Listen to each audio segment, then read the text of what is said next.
পুরীর সঙ্গে বাঙালির নিবিড় সম্পর্ক। এখন আমি চলে এসেছি পুরী মন্দিরের সামনে রথের ঠিক আগের দিন সন্ধ্যাবেলায়। পুরীতে আমি অনেকবার আসলেও এই প্রথম রথের সময় এসেছি। এতদিন সাহস করিনি ভিড়ের জন্য। কালকে রীতি মেনে গর্ভগৃহ থেকে জগন্নাথ, সুভদ্রা দেবী এবং বলরামকে রথে আনা হবে। রীতি মেনেই প্রথমে দাদা বলভদ্রের রথ তালধ্বজা সকলের আগে যাবে, তারপর তার বোন সুভদ্রা দর্পদলন, সকলের শেষে যাবে জগন্নাথের নন্দী ঘোষ।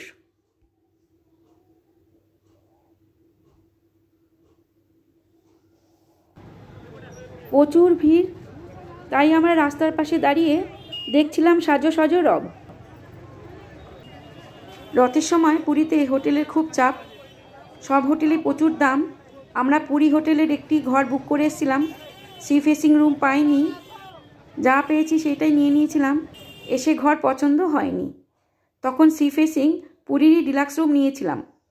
ছোট্ট করে একটু রুম ট্যুর দিয়ে দিচ্ছি। 4 বেডের রুম, এসি, একদম সমুদ্রের ধারে। ঘর থেকে শুয়ে শুয়ে সমুদ্র দেখা যাচ্ছে। ডিলাক্স রুমে যেরকম ফেসিলিটি থাকে সবই ছিল, সোফা, বসার চেয়ার, টিভি, আয়না, জামা প্যান্ট রাখার ওয়ার্ড্রপ, আর সবচেয়ে ভালো ছিল যে ঘরে শুয়ে শুয়ে সমুদ্র দেখা। আমি সেটাই ছেলেকে বলছিলাম, এই যে বারান্দা, এই রাস্তা আর এই সমুদ্র, এখানেই অনেকটা সময় কাটিয়ে দেওয়া যায়। খুব সুন্দর, খুব ভালো লাগছিল আমাদের। রথ উপলক্ষে সমুদ্রের পাড়ে প্রচুর স্টল বসেছে, রাত্রে লাইট জ্বললে খুব সুন্দর দেখতে লাগছিল। বারান্দায় বসে বসে দেখছিলাম প্রচুর লোক সকালবেলা আসছিল এই রথের সময়। এও এক দেখার জিনিস। রাস্তায় কোনো গাড়ি অ্যালাউ ছিল না, ভিআইপিদের গাড়ি ছাড়া প্রচুর পুলিশ সিকিউরিটি ছিল। পুরী মন্দিরে আজকে প্রচুর ভিড়। পুরী হোটেলের পেছনে একটি জগন্নাথ মন্দিরে আমাদের এক জানাশোনা দাদা ছিল, সেখানে আমরা যোগদান করলাম। বলো জয় জগন্নাথ। সকালে জগন্নাথ পুজো করে ওরা রথ টানলেন, সমুদ্র ধার দিয়ে কীর্তন করতে করতে রথ টানলেন। প্রচুর মানুষ আমাদের সঙ্গে যোগদান করলেন। পুরীর চৈতন্য মোড় থেকে রথ ঘুরিয়ে আবার মন্দিরে নিয়ে এসেছিলেন। আমি ওনাদের সঙ্গে ছিলাম, কীর্তন করছিলাম, জগন্নাথের নাম করছিলাম, আর দুপুরে ওনাদের কাছেই ছিলাম। ওরা আমাদের আমন্ত্রণ জানিয়েছিল দুপুরে ভোগ প্রসাদ খাওয়ার জন্য। পুরীর রথ দূর থেকে আমরা আগের দিন দেখেছিলাম, ভিড়ের জন্য আর দড়ি টানিনি। সেই জন্য সকালবেলা স্নান করেই আমরা চলে এসেছি গুন্ডিচা মন্দিরে, মাসির বাড়ি। এখানে তুলনামূলকভাবে অনেকটা ফাঁকা।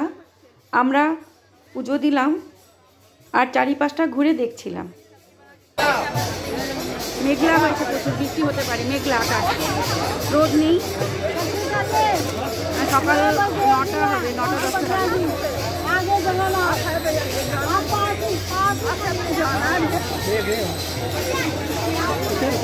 রথ চারিদিকে ঘিরে রেখেছে, এখান থেকে পুজো যাওয়া নেওয়া করছে।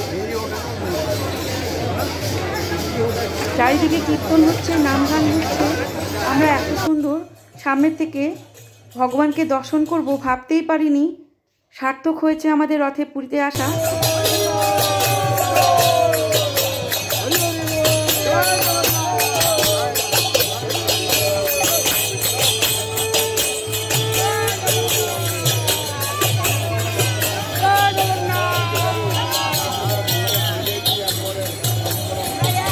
মাসির বাড়ি থেকে আমরা টোটো করে চলে এলাম এবার পুরী মন্দিরে। মাঝখানে এক পশলা বৃষ্টি হয়ে গেল, তাই অনেকটাই ফাঁকা। আমরা মন্দিরে প্রবেশ করলাম, মন্দিরে পুজো দিলাম, মা লক্ষ্মী মন্দিরে। জগন্নাথ দেব তো নেই। মন্দিরে চারিপাশটা ঘুরলাম, ওই পাশে নূতন করেছে, সেই দিকটা দেখলাম। খুবই ভালো লাগছে নূতন এই পুরী মন্দির। জগতের নাথ জগন্নাথ সব জায়গায় বিরাজমান। ভক্তের ভক্তিতে ভক্তরা ডাকলেই জগন্নাথ সাড়া দেন। জয় জগন্নাথ। সূর্য অস্তের সময় সমুদ্র খুবই সুন্দর লাগছে। এই দিকটা শান্ত নিরিবিলি, খুবই ভালো লাগছিল। ভিড়ের জন্য যতটা করতে পেরেছি ভিডিও করেছি। যদি ভালো লাগে আমার সাথে থাকবেন। জয় জগন্নাথ।